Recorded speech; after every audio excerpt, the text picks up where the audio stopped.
Хочу відзначити, що темпи, в яких працює сьогодні дорожні компанії, а також підрядні компанії в межах Тернопільської області, достатньо позитивні і в нас достатньо добра динаміка. Якщо врахувати те, що дорога Р-41 – це об'їзна дорога Тернополя, яка дасть можливість вирішити цілий комплекс питань, зокрема питання вирішити Гаївського моста, вирішити проблематику проїзду важкотонажних транспортних засобів, які їхали раніше через Тернопіль.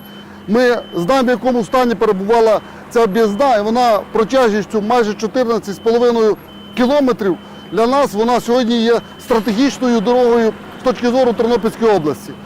Ми впевнені, відповідно до постанови Кабінету міністрів, на реконструкцію і поточний середній ремонт цієї дороги протяжністю 14,5 кілометрів виділено майже 250 мільйонів гривень.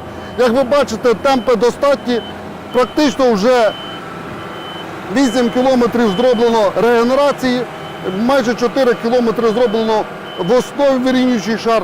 Я впевнений в тому, що впродовж місяця часу в основі, асфальтній основі дорога буде зроблена.